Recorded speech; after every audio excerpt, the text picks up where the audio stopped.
assalamu alaikum wo medade jama tv mi salmini mo kala ka woni e mo kala kadi ka jodori e kala kadi falaɗo arde ka plateau men jama tv on salminama ɗiƴe bela joli arti ka émission mum ndaaru yiɗa donc andi tous les jeudis 22 heures ko ndaaru yiɗa hay so tawi heeɓi 22 heures et quelque haray 22 heures 25 minutes départ de mais hiɗen ɗo so Allah jaaɓi ha e 23 heures 25 minutes 1 heure de temps beaucoup de parole par ce que ɗon andi piiji ɗi hannde piiji paƴanni gonga bagada won son e groupe makko salmina neriraɓe men e babiraɓe ɓe e kodiraɓe men e kala mon ɗawroma en tout cas Allah no tawi ko satti e hoore mum yo Allah ɗon ɗon vraiment yo Allah ittanmo jam moƴƴere nangaɓe sokaɓe yo Allah yaltimɓe vraiment nawnuɓe waliɓe kadi yo Allah yaltimɓe avant noon yen artu hannde ɗon andi souvent jeudi jeɗen mi invité yimɓe haade noon hiɗen hannde ɗen invité président mala bari bantiŋel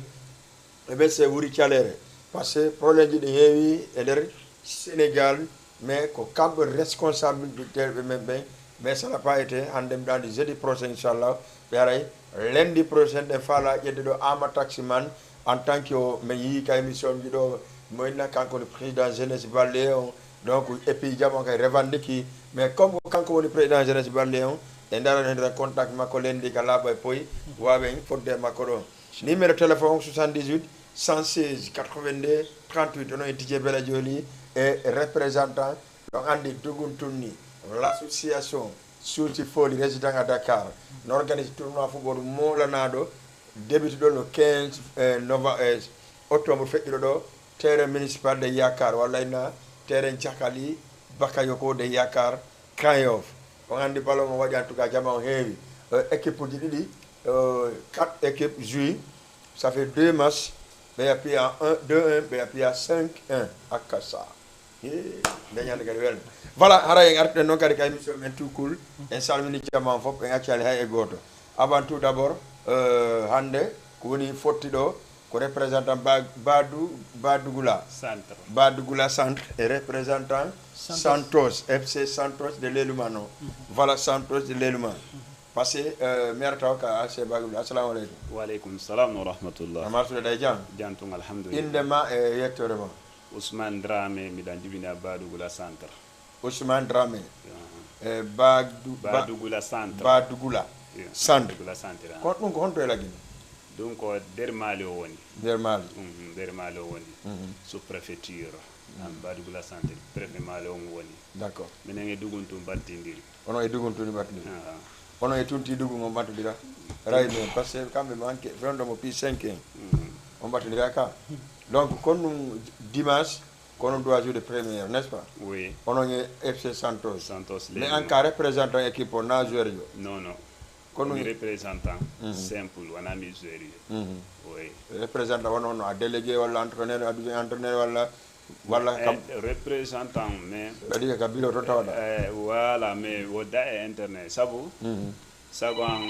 fayda mi gère wona internet ko woni gère de kon quoi fayda bay mi jokkay mo mi jaɓata mi seeɗo quoi premier auditeur walla auditrice gorko walla debbo assalamu aleykum allo merci beaucoup bye bye fi yeeso a waɗa e crédit moƴƴuɗi han kadi ɗum bippantalan e télé han kadi oui ɗo mi fudda yewtugol pibalon alhamdulillah machallah tournoi on organisé il est bien organisé mbiɗa salmina président de tournoi on Abdourahim Diallo depuis Antontine machallah félicitations il a bien organisé mbiɗen wettanimo par ce que ma ko démarri kon si hawri o yaari ni machallah d'accord bon en suivre encore d'accord lan hiwrade mawɓe am de jibinamɓe comment s'appelle Badougoula le mairie président Mamadou Kore mbiɗa salminimo moƴƴa wona seeɗa sago am mi waɗay ko saranjo seeɗa quoi kasaran kulle kasaran kulle acca jo inchallah yani inchallah bon ahada a hinga ɗo mi Ousmane Kare Fode Kounda le présentant FC centre bon otonal ɗo na hakkuño wa jama tv ngalenki ɓe gada ke tournoi organisé ke ngani Abdourahim Diallo depuis en tuntin ke ngani duguntugota hallo mum machallah bon tournoi premier match kati depuis le 15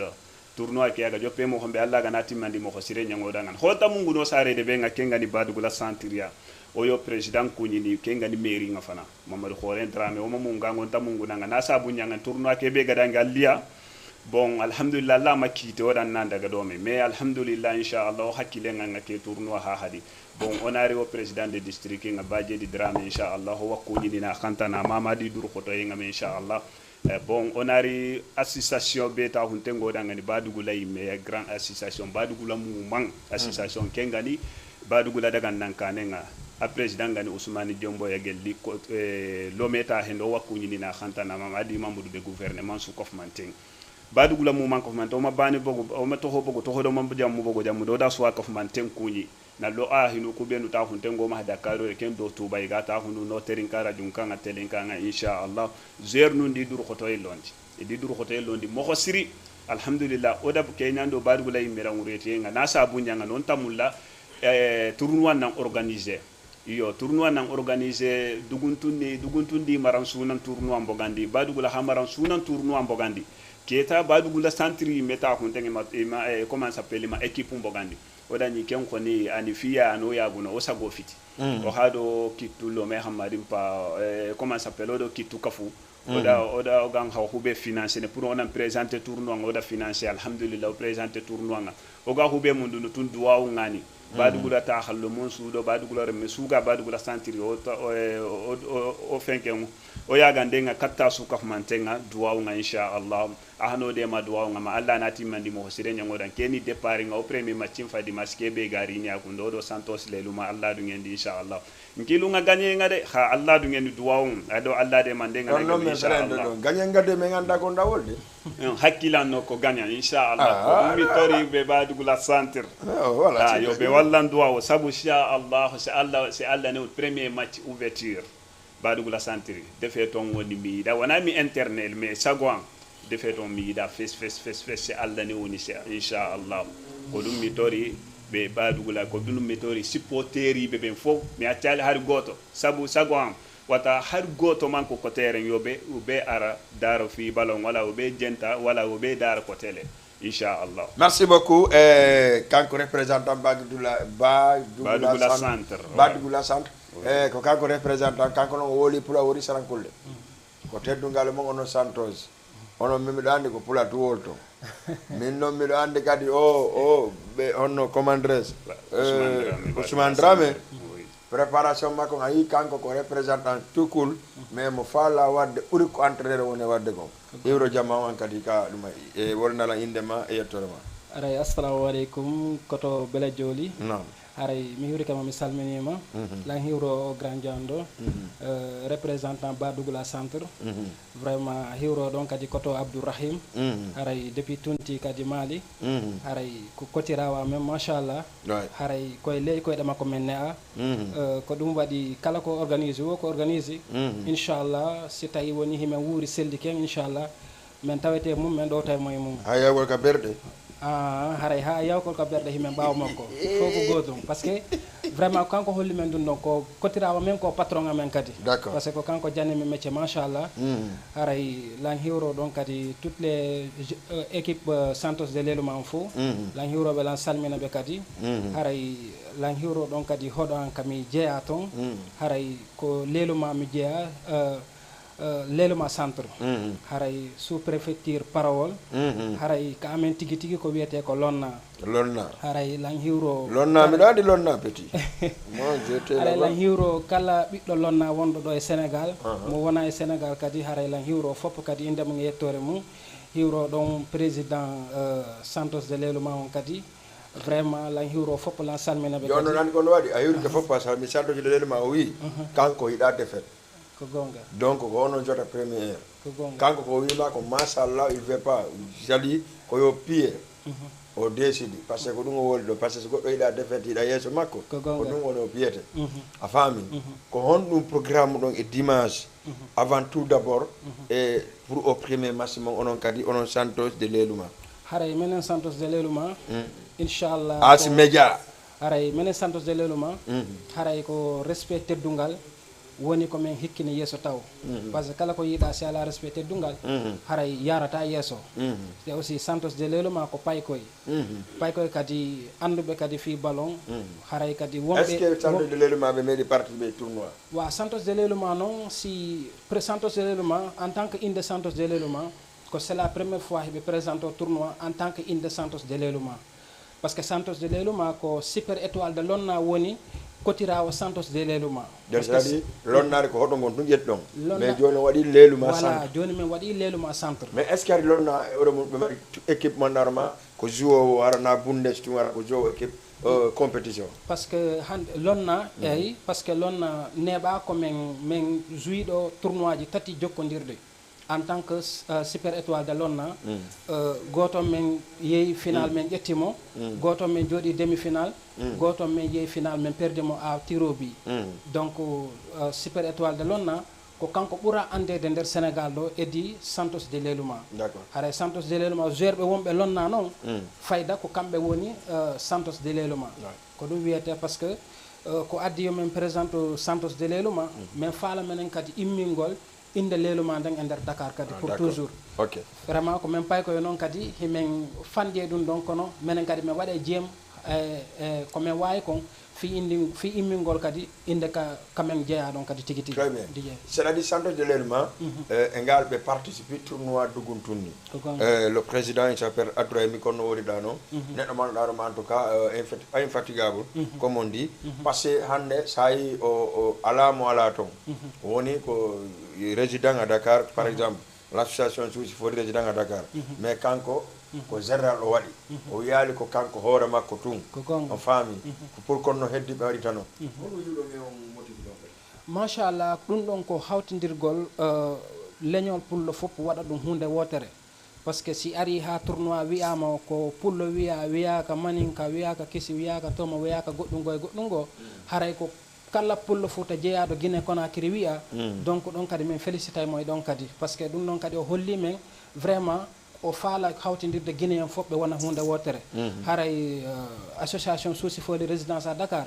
komin toroto ko ɓe ɓurtuɓe toronade vraiment mi rewa ɗon mi hiwro grand Ousmane Coulibaly machallah ko grand jo marɗo respect marɗo teddungal par ce que o yewtete sah ha wawa si tawi o torotoma woni sah vraiment mais ɗum ɗon fof ko respect teddungal addi ɗum ɗon haray association souci foli résidence à Dakar lan tori kala marɗo ambition yo adhero e affaire on par ce que affaire on machallah no mari respect no mari teddungal te grand koto Abdourahim kadi o ala sama kala machallah haray himen andi mo moƴƴa voilà par ce que minen koye ley koyɗe makko min ne'i kon komi wolanma kon donc très bien voilà mi anno micro an ɗum no fuɗɗike yettaɓe soɓe fuɗɗimo ñamude régime a wallailan ɗon tam allez salamu aleykum maaleykum salam on jarama ɗon e jam ɗo décorosi simi décorosi allo ko miñirawa wone noddude ɗon merci beaucoup aray donc avant yomi artu e mo bandigula on il faut régime ara sansanan mi taw batterie ɗen ka micro par ce que min batterie ɗen ɗe yeehi tigui tigui on ɗum ɗon régime il faut que hewto nga patron o nami naw noon ɗo nami naw noon acca kala falaɗo yewdude badugula centre walla FC Santos noddela 78 116 82 38 78 116 82 38 par ce que ɗon andi émission ko fimon donc ɗe mari piiji ɓuuri ko yewtete so Allah ɗo jaaɓi ɓe waɗe ɗo 30 minutes après ɓe wayno wawen débattude par ce que piiji bus ɗo yino probléme ji wonɗe wadde quand même surtout ma accident ji kone wadde surtout ma ƴettoɓe kadi fureji itta Sénégal natta lajine o yi programme ji ɗi fof noon waɗi noon ɗum fof e yewte fimum so Allah jaaɓi ka nder émission daroyiɗa donc sensibilisation kadi yimɓe mi andina on tun kadi l'anniversaire Didier Bella joni ɗon à la collaboration l'association souci fo résident à Dakar ko samedi le 2 décembre inchallah ɗum konto watta ko lycée Kennedy en face monument Colobane ɗo haɗani ɗum fof no noddita donc andi noon artiste invité on gombo ko Kadiatou Leluma noon lan andi Santos de Leluma si tawi innama ko artiste maɓɓe woni arde ara ɓe mobilise ɓuuri si tawi ko win arde kono ɗum taw wonɗa wawɗa yewde ɗum ɗon avant yen artu kanko drame haray parce que anniversaire long collaborer en même temps association on et puis wadu dem kadi ka wodda en do hay seeda sa jippi kede tu ko kenedi natta sal labado sal njano tawrado kajjat leluma e fils de marga juantin on anniversaire kono madda ka yewtano haray ko mari ko mi yewto don jaaja men kajjatu leluma haray aja 78 116 82 38 assalamu alaikum allô Allô, oui. Salam alaikum, ça va? Ouais, ça va, alhamdulillah. No marchu de hida jang. Ah, ko yep dal, ko ne jam to. Ida inne hondo da nodda mi honto. Ah, mi lay nek ko baylo. Nodda de fi koloma. Mais do di telema o seeda parce que da reni koto ma fendo ka tele goy.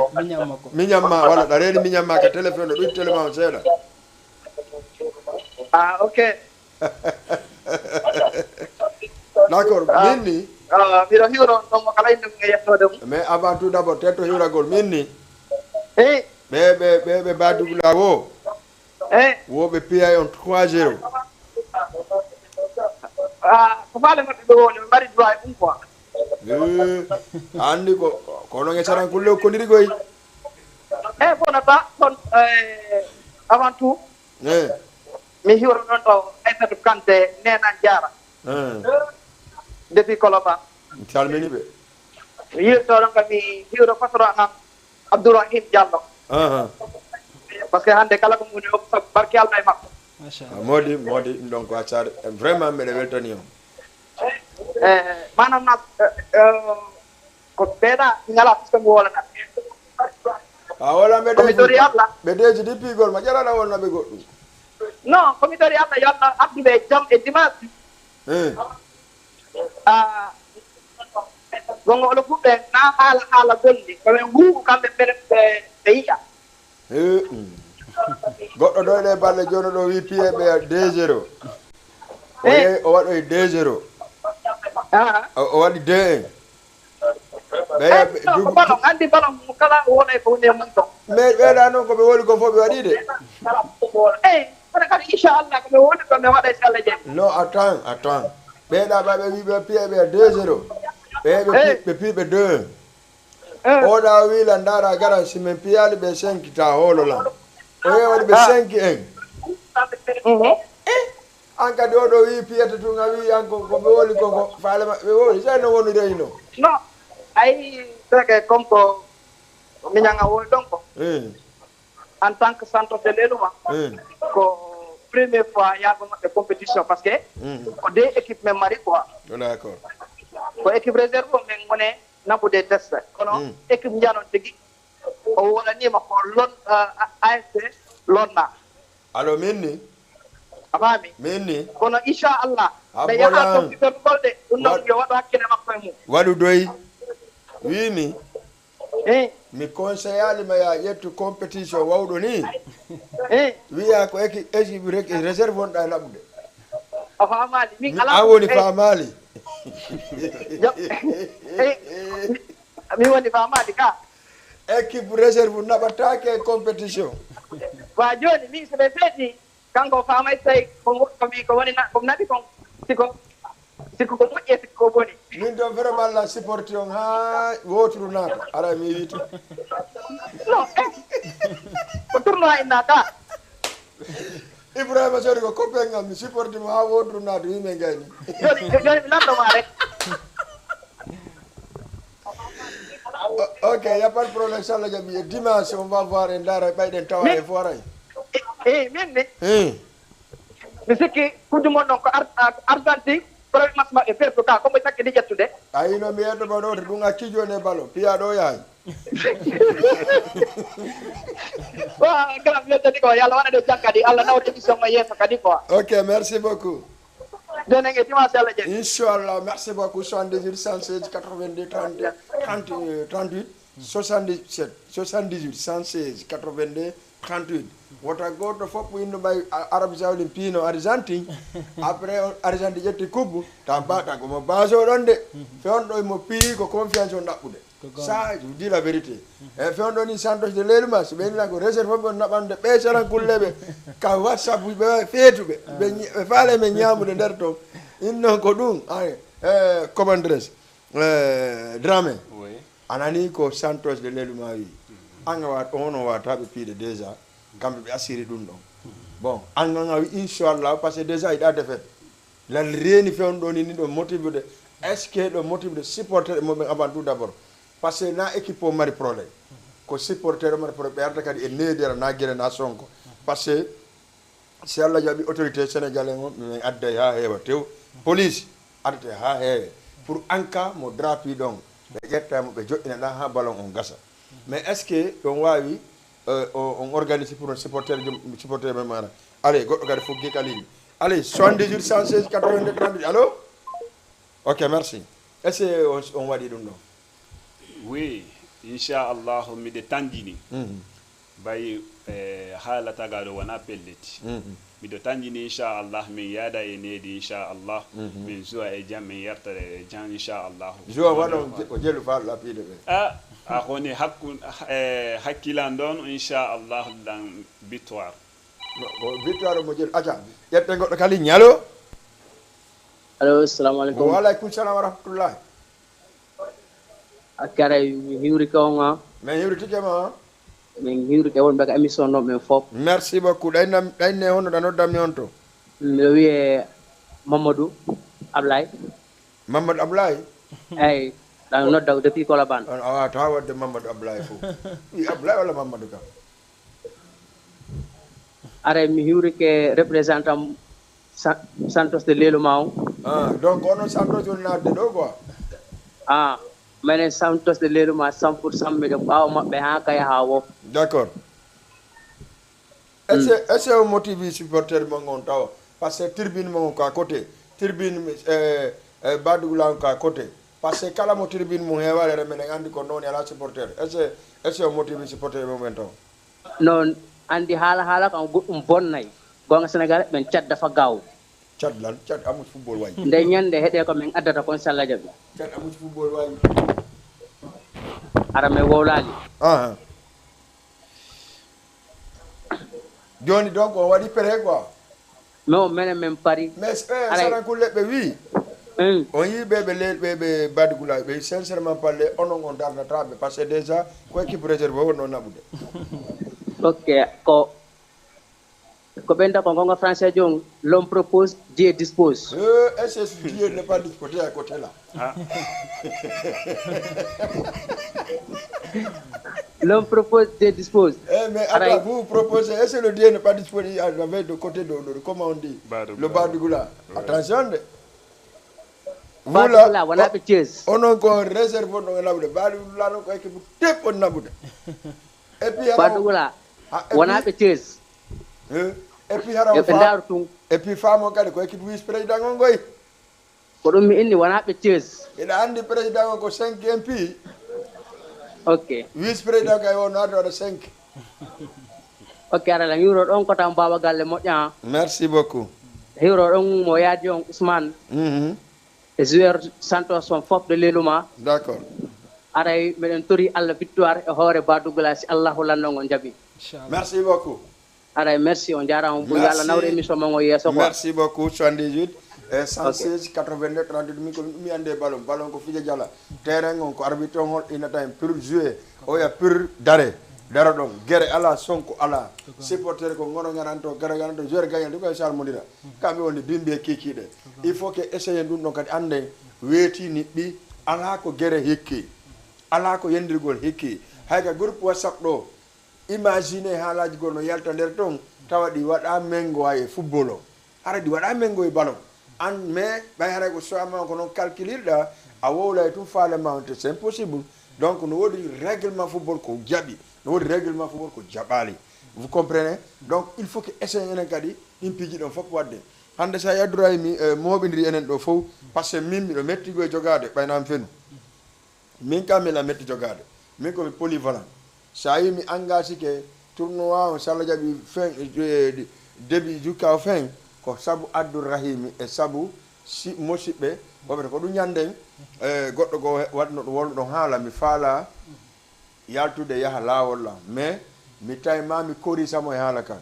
par ce que mi ari o fuɗɗi yewtude Ousmane Coulibaly minnimo non baba en wona noon min yewti o inni min ko siɓɓe am ɓe ngo mi yewti affaire on sunnimmi ha mi faala minni ko homɓe won ɗo na siɓɓe mum arɗo wolɗo woluɗon ko maninka o wowli walla ko honɗum o wowli min siɗɗo ko honɗum woni siɗɗo banu adama fof na gootum ɓe tawi kamɓe ɓe naaɓiri non min ko siɗɗa gon mi wolani ɗum ɗon no satti e Moko Ba so tumbi yo uufu fayɓɓen jogo fayɓɓen andina ɓen fayɓe ko kamɓe ko kanko woni Moko Ba o c'est normal mais si Moko Ba ari memmigo guere si fayɓɓen bentike mbaɗon haray na par ce que wakti noon kadi policier ɓen e furuyay on ɗum ko obligatoire ko ɗum ɓe jonna institution ɗum ɓe jonna on yii fewn o yasayi ɗo grand yera ɗo pay koye men warama ɗon pay koye amen min ko miñirawo yan wara ɗon ɓe ɗiɗo kala donc ka karuwal nga ka ɓe bugui monotel ɗon kala karuwal min ko ɓiɓɓe kotanno mais ko ɗum joni kala ko waɗi ɓe furuyay men acca ƴette goɗɗo ka ligne allo merci beaucoup sa faala e yewtuga ɗiɗe téléma on seeɗa haray mi torike jama o FC Badougoula yandi yo supporter men on ardu e needi aron kadi law onon joɓe premiére ɓen 14h0 minutes ara on hewti kudde amba 15h0 minutes sina on jouata sina 30 minutes te compétition le sa joali 45 minutes aray nafa ala ko joanna donc son arali kadi law on wata sur 45 minutes parce que ça donc ko bon ko limite on famille mais falara 15h0 minutes kudde amba waɗa jon 45 parce que la grande procès match kadi alors ko hara donc ko non deuxième heure mais ko non ko ɓay tirage on ko non yari ko c'est comme ça ko on doit faire donc haray Badougoula ka wonno wolde dimanche Allah jaaɓi ko an jota première heure kon ɗum marɗa ko yewta et puis wano kotiraɓe ma ɓen famille on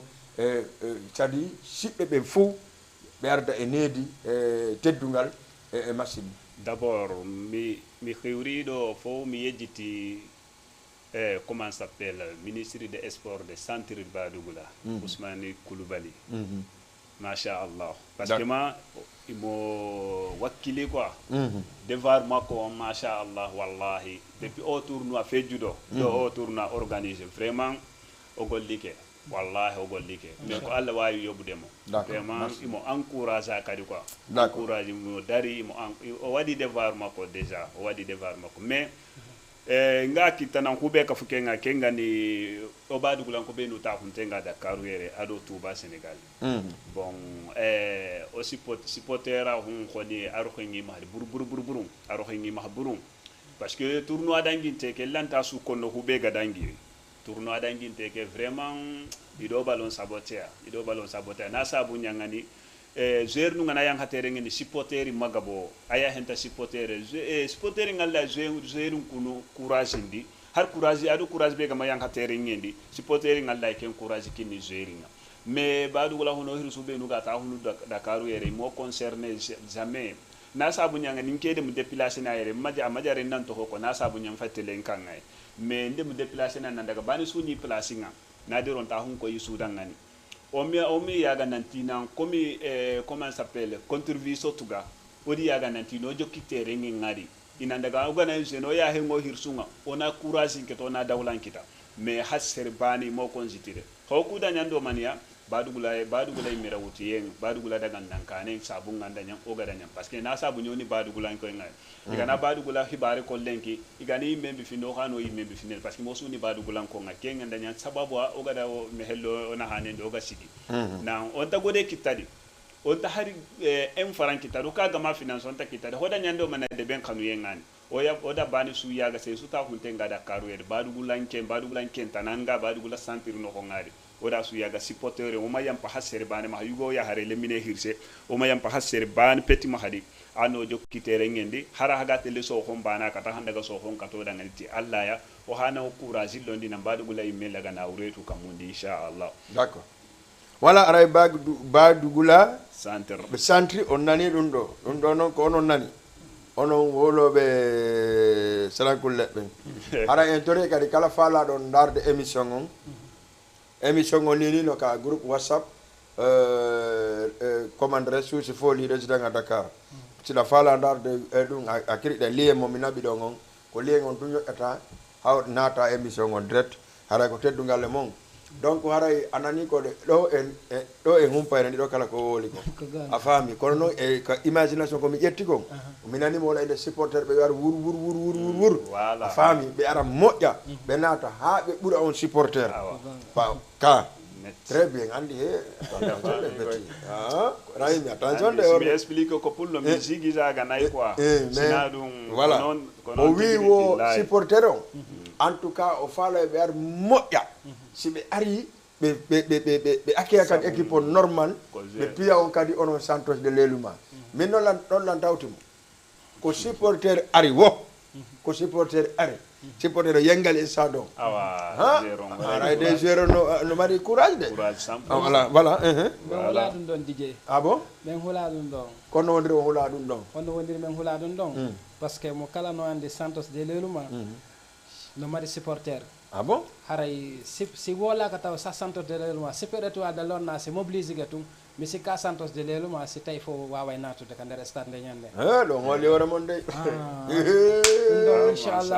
ɗum ɗon inchallah himin faalira noon par ce que neɗɗo mom si noddi ala ko wawɗa sina orgol notomo d' accord non onon lan hooli on goɗɗo ɗon par ce que déjà on wi président on ko kanko janni on mecce guina o yallah comme noon lof wirata noon haray vraiment imo tawa ko woni joni on avenir mon on ko son tambitakimo ɗon haray on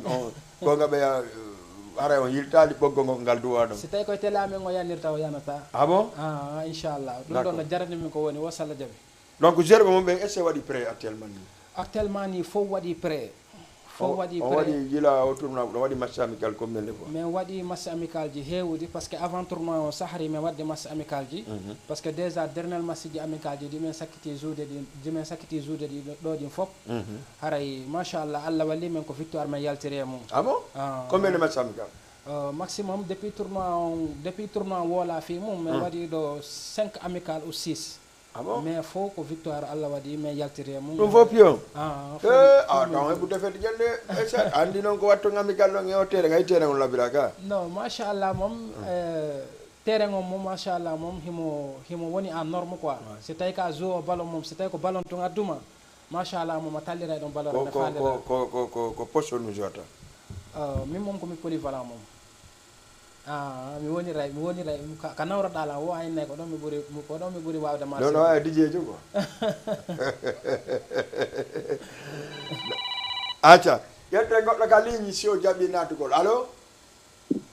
salamu aleykum waleykum salam wa rahmatullah Omar Touré golle ɗe alhamdoulillahi no muña afiya no ɓeyɗi toon wonto Ousmane Dramé ko an kadi ko Ousmane Dramé faranda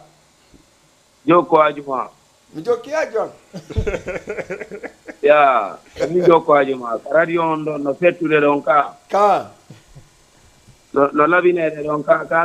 no laba ha maayi par ce que ko noon labinde miɗo jokki ha jon par ce que ɓeɗo Santos de Leluma wi piyayo onon mbagi dula mi jokki ha jon min goylan gattiri bini lan aynti ko mbarkuɗo wo mbaɗa son labaɗo yimɓon ama onti no moni ɗo ni taw ko fi on noon tawi ɓay onti ko Touba woni on tigi ala Dakar na ɗum min juuɗa eno radio on ɗon a yiɗa Touba ni ne ni lan Touba mais dimanche si Allah jaɓi on yiyayna si Allah lanno jaɓi ara law e dimanche ara no werɗondirana ɗon nani awa nani aray Ousmane Coulibaly wolam falanande bowa makko on par ce que Jama TV mi ronki yiwre ɗo few ah bon mi jerdi katile ha mi ronki mi jerdi kadi ka téléphone Touba no jam télé on hewtali Touba taw meɗen e mum par ce que 40 satellite ko hewtali ɓe région Kaboul on hewtali toon taw kono meɗen e mum nani ɗon e mum radio on noon Jama on no postare ɗon ka alhamdoulillahi est ce que few no welti hay goto monaki hay goto monaki ɗo fof no welti hay goto seytina ɗiɗi no nandi ɗi feppata nani awa nani hombo hombo e hombo Santos de Leluma e Badugula ɗi feppata kono ɗi seedata ala probléme ala jama no weltodirana haara supporter Leluma on ɗan salminamo innoma ko jokko ajuma hiwrimo Dole. Joko Ajuma, dole. Yes. Merci beaucoup, Joko Ajuma depuis Touba.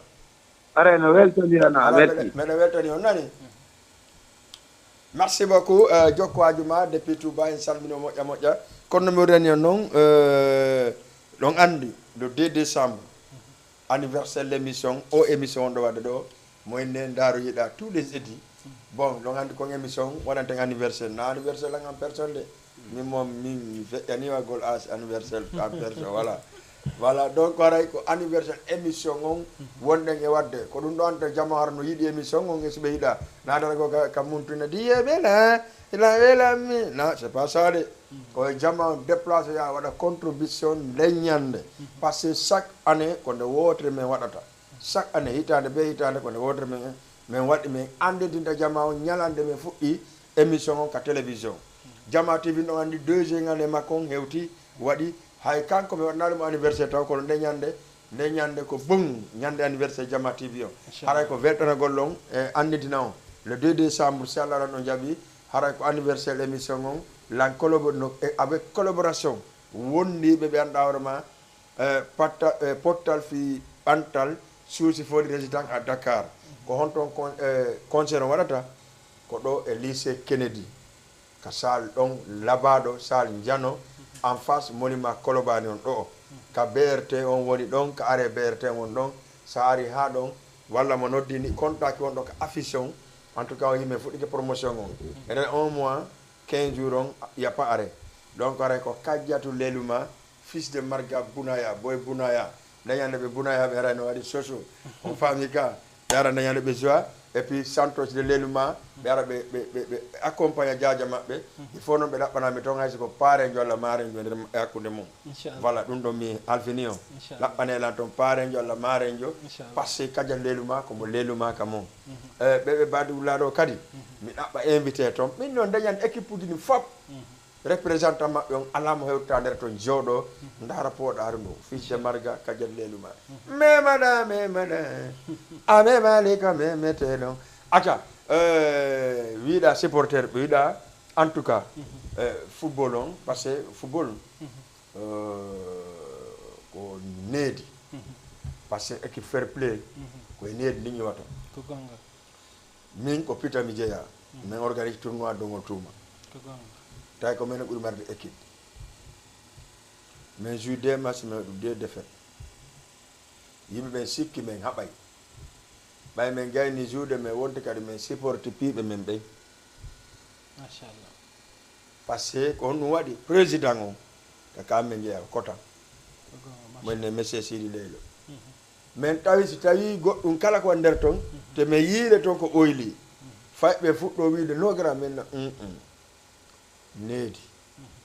mais équipe fair play ji ɗin ɓayno innama ko minen ɓe atti wiide équipe fair play par ce que min waɗi 2 matchs 2 défaites 3e match amen o tawi ko 2 poules minen ko 2 poules de 3 min jogui si min puis min waɗi 2 matchs si min piino goto min qualifie si min piino goto min qualifie 2e tour min waɗi 2 matchs 2 défaites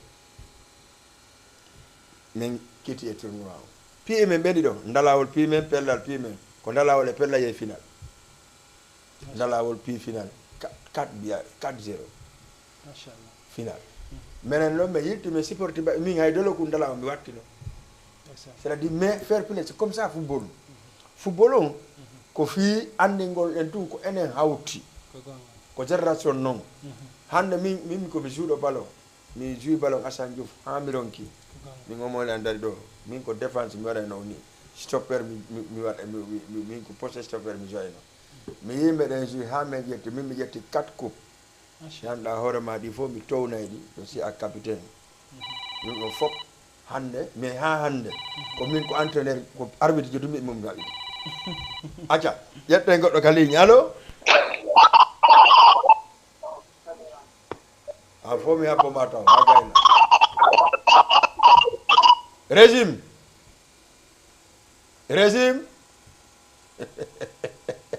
allez merci beaucoup 78 116 82 38 donc régime moom waade régime ɗum donc ko anami a faami min joui nde ñande match o tenoɗi tandi mi sella e himmami joie min joui ha mi ari mi tawi arbitre net Allah ina pafalo feƴƴinino garan Alsane Ndour ndeysaan mi ari min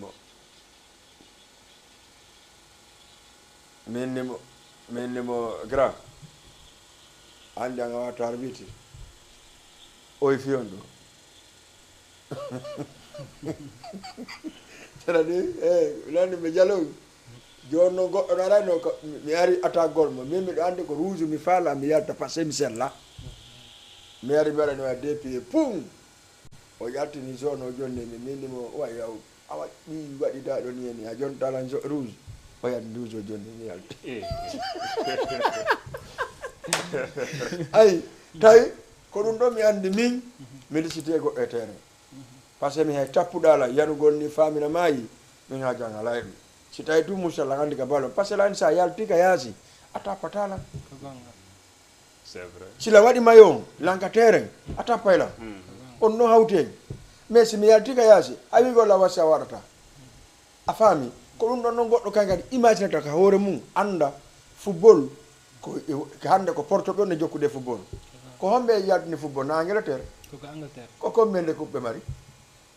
na hitande ɓe koɓe piya wonde premier tour ɓe yalta ɓeya omo nandani goɗɗo no piira France omo nandani ko piira Angleterre omo nandani ko piira mondial omo nandani no piira coupe d'Afrique des nations mais enen en fotta entre men enen famille on tun faminemo kala no ɓuuri oya est ce que on sensibilise jamama on ɗum ɗon oui ɗum ɗon no laaɓi pos d' accord oui ok ɓurte sensibilise goo inchallah si Allah jaɓi min hersata min hersinta on kadi d' accord si Allah ne woni inchallah en tout cas ma seki laaƴire c'est une famille goɗɗo ala e ɗo ko soso ko pullo ko sarakulle ko manika ko guerte mom mi ala ɗum mo en tout cas lagal laguine ko drapeau rouge on vert limi national ko goto sa teguimo kono c'est la même chose carte d'identité man kadi c'est la même chose donc sa ƴettay kadi oto hoota alum baylenkeri alum bay jawɓe walla alum bay manda et cetera donc il faut que famen ko ene woni nene goto ko noon baba goto ko ɗo mi salminta président Thiamala Bari Bantingel salmina Dio Diallo maren tournoi on Dio Diallo Adja Dio Diallo kanko ni maren tournoi on salminen Aïssatou Koundara e Korka depuis Aslem kadi salminama sayna Mouminatou depuis Kolda salmina kadi Houssay banque depuis madame la présidente acca ƴette goɗɗo ka ligne allo allo oui assalamu aleykum wa aleykum salam jarama hiɗon e jang jantu hiɗon noddami on ɗon maake honno enen nodda on karayo ɗon maake on maake Mouhamadou Yaya Jakite Bounaya Mouhamadou Yaya Jakite Bounaya capitaine Bounaya centre hiɗon andi noon Bounaya fils de Marga poy ko yimon le 2 décembre ɗon andi fils de Marga Bounaya ka minen andi fils de Marga Bounaya teddungal le moon kanko e kadiat leydi maɓe waɗa face à face samedi le 2 décembre so Allah jaaɓi machallah inchallah koye goto merci mi salminima an kadi lang andi o noon on joali taw ka min joal taw minen ko wonno ko le 5 inchallah wonno ko le 5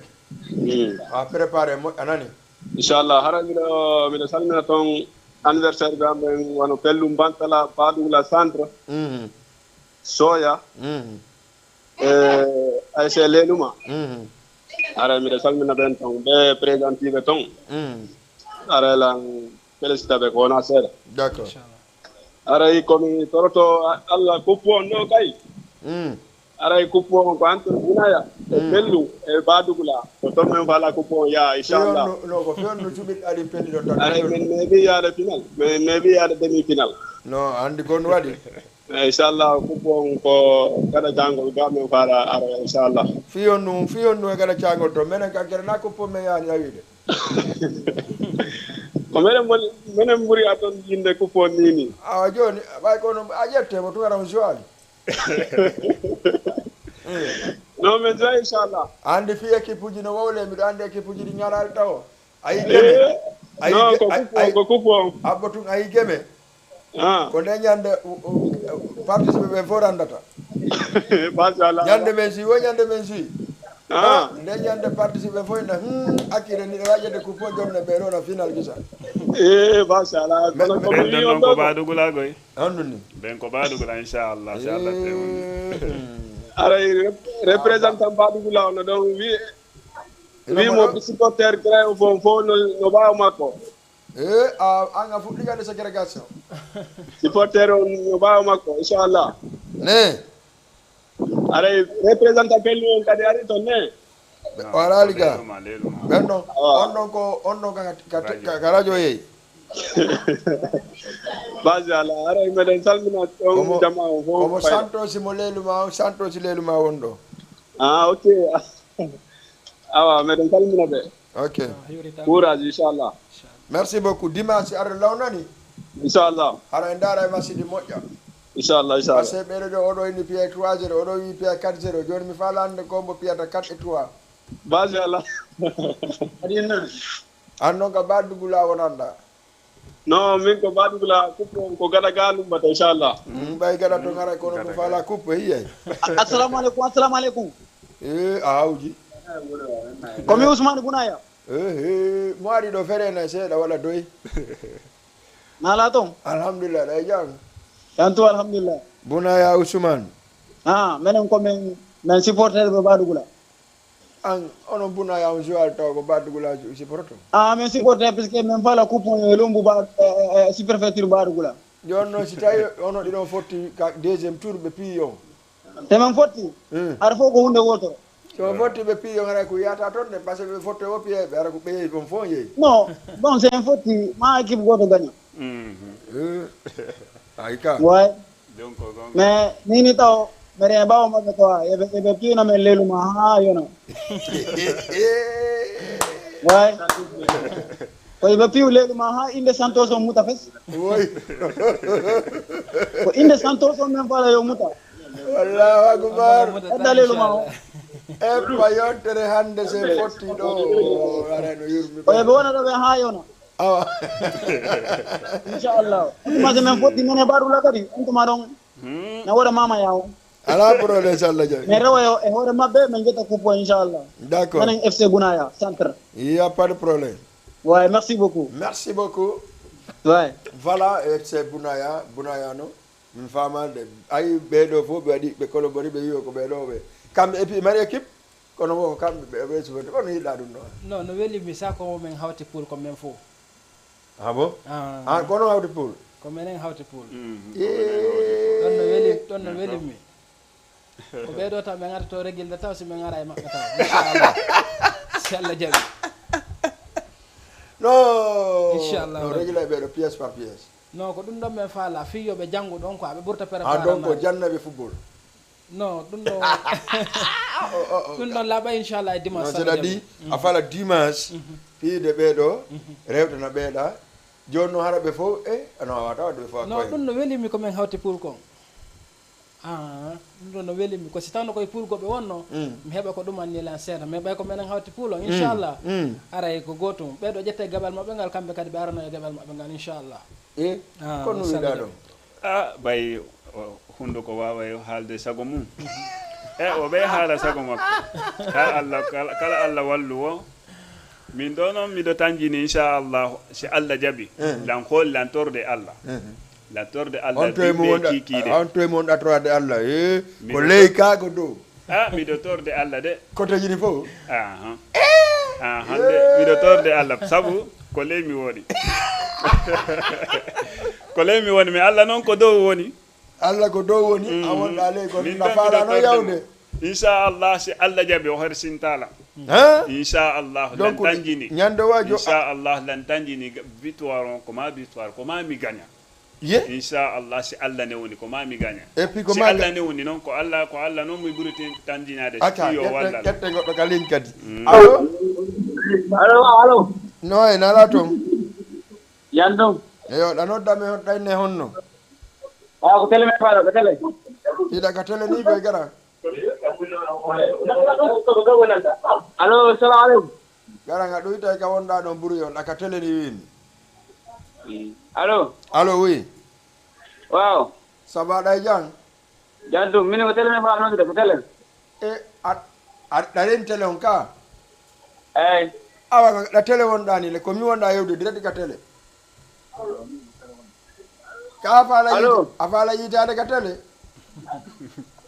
alo jarama nala ton ɗon e jam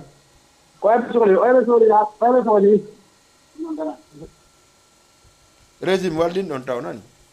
allez 78 116 82 38 aɗa salmini jama fof wona o ma o santoƴde leylu ma badugula on ɗum waɗi ɗon ko waynata ɗum wayne émission o men o lanni aray grand bera DJ Bele Joli aray baade nde men weltanima ɗo kadi e o émission ɗo aray weltano koto Abdourahim président Sosifoli résidence à Dakar aray weltano ɗon kadi pour toujours kadi vice président on kadi grand Ousmane Coulibaly haray l' ensemble Sosifoli on fopp kadi haray no hiwra salmina no weltana kadi haray lan hiwro ɗon kadi mi yeggitino nenan Diara depuis Colobane Aissatou Colobane adir baylo Aissatou Julde depuis Colobane nenan haray lan hiwroɓe salminaɓe ɗon kadi vraiment hiwro kala jeeyaɗo leeluma haray himen nodda leeluma fof kadi dimanche inchallah haray à partir de minata sa 13h walla minata sa midi walla 13h sago amen ko toon ɓe ittata koje inchallah haray ko noon men faalira d'accord ɓe arda needi e teddungal haray kala jeeyaɗo leeluma himen noddimo nde ñanden inchallah haray kala jeeyaɗo lonna kadi l' ensemble supporter super étoile de lonna o fof santos de leeluma haray fof himen nodditiɓe inchallah dimanche ka terrain yakar Grand Yoff haray himen weltani on fof kadi vraiment weltano o grand jo an ɗo kadi inchallah haray maçon ko fair play rek kadi ko fiji daaro naɓe en toon fije jala donc haray hande ko ɗum ɗon tun ko fi yen annidir ko fi yo guinéen fof annidir pronostic ko jeeli wattaɓe mi wata promettude noon ko jeelu mi wattaɓe par ce que ɗum ɗon ko Allah wonani mais inchallah dimanche lan faala victoire e hoore mabɓe hara ko victoire laaɓoto poche inchallah lan tori Allah yo Allah hokkam victoire e hoole badugol à centre inchallah merci beaucoup Dramé oui min nani ko haali alhamdulillah machallah koto Dj Belayda weltanam moƴƴa wona seeɗa merci beaucoup e grand jo Abdourahim Diallo depuis Antunti monsieur le président o woni saabu min tawidiri ɗo min poodidiri min yewto o woni saabu min andidiri Allah yoɓu on amin inchallah vraiment o weltanama foto wona seeɗa ministre de sport badugula santé Ousmane Coulibaly machallah min yejjita on inchallah miɗen salmini on foto wona seeɗa en suivre encore e probléme on toujours ko supporter supporter on wawi jounde joueur on hakkilanno supporter wona seeɗa wallahi vraiment supporter on ko yahi o tawa no fandi sago an par ce que sago en tant que joueur noy e yiide supporter no keldande moye mo jonnude courage haysi hawru courage mo jippinal terrain so yi supporter o hedday courage on courage o waɗay ho comment s'appelle fulangal no sattanira wol ko falla o bon anda wari voilà kiani an taɗangino hogara ko mo inchallah ho wasarene bon wahatinkiñe badugulan kon ahaga dingira su tubata hendi yereba tu comment s'appelle Dakar ta hendi ba tubata hendi oda su invité uma bane to wallahi bani sugadi passion utunande anda nyando badugula khanu yen anda nyan nantani badugulan ke ngamma nya Usmani kare fi yana sabu nyanga ni ke metantan kalle man kitadi an kanta tan kalle man kitadi handa nyando Allah yedo badugula khanu yen inshallah bon oyo président ko nyono mo ngay toujours mo ngay Alhaji Badji Dramé inshallah président de district de badugula centre nalli o mairie nga Mamadou Khoreng o mamungay har fonne nalli badugula daga nan kanen président di golli nyanga nu inshallah o da jeunesse mouvement su kafumanten ko tonton vraiment le chef de jeunesse tonton vraiment mamunga nga inshallah o da su kafumanten ko nyoma to hobo to hodo ma jamu bogo jamu do khoro wado me Allah subhanahu wa ta'ala dungen nan emissarié ko yoya o da duwa mun da ma de duwa un gosa droite duwa un gundo bangede duwa un kam kiyedo wuro duwa un inshallah na sabu nyanga non tamulla una daga hana no yimbe findi ya gun ko ni ken asum fasun ken Allah ga no de ma inshallah o jikke walla di inshallah ma Allah ga do o butten sa hunde ma Allah ga do de ma Allah subhanahu wa ta'ala dungen daga dun ko ma mun ga hayde wallahi ga do jokki mu hosu no de ma mu hosu supporteringa ahadaro honde wallahi kiano nata hadanga ni khoro wado ma inshallah assalamu alaikum wa rahmatullah Merci beaucoup, Ousmane, commandresse, Dramé. Merci, Baba Galle. Merci beaucoup, on a bien des émissions Jama TV, on fait un salmini nous y kedum. Kolon mi salmini association ngam fop kala mon dar mantuga alliance de la sous-région ngara salmina mo ya salmina président ngom monsieur Malal Bari Bantingel salmina monsieur Ouri Chalere aussi président conseil à l'étranger salmina kadi Mouminatou Houssay salmina gango kadi salimatu depuis Almadi salenene sara aussi depuis Almadi salminen kadi binta weli ngara salminen kadi kala mon daro man to kan koloban ken wakam no darde Jama TV en salmini dum wonbe wakam be koloban be kan darde Jama TV Medina aussi la même chose Grand Yoff Parcelles HLM arrête de notre fop sala jabi dimanche à partir de 14h au terrain municipal de Yakar de Grand Yoff donc wara on do Safi Malal Bari Bantingel secrétaire général alors salminama salmine Aïssa Koundara encore une fois Aïssa depuis Niayes Thiokel aussi salmine mo salmine en tout cas Oumou de depuis Liberté 6 et je dis bye ciao et lundi salla jabi 14h 14h30 15h30 100% émission ambiance salla jabi Django wala samedi DG télévision on wawa tegude machine no gasa ko hollano ko waɗano ko kadi jamma on jooɗo kadi ndaara marché ka joyi ko ndaara 2 marché on fof merci ara en calmi jamma fof miɗo noddi on samedi le 2 décembre inchallah ɗum ko honto watta ko lycée Kennedy John Kennedy ɗo haray ko hombo woni arde joinayi ko kajjatu leluma e fils de Marga bay kunkum bunaya si allahu lan ɗon jaaɓi ndeñande kadi ko lutte fillede ɓay ɗon andi Abdourahim Diallo woni paareri ndi paare jani ndi acca merci à tout le monde tournoi non ɗon andi ko ɓoytiramo ko Elhadji Mamadou Salif Sow directeur général de l'ASP président parti ensemble pour le Sénégal merci Abiboulaye merci Abibou merci Mbalo et merci Karésim salmini ɓe fof le caméraman cadre tout le monde prenez des sons fop salminama et merci à tout le monde on se dit bye ciao à la prochaine.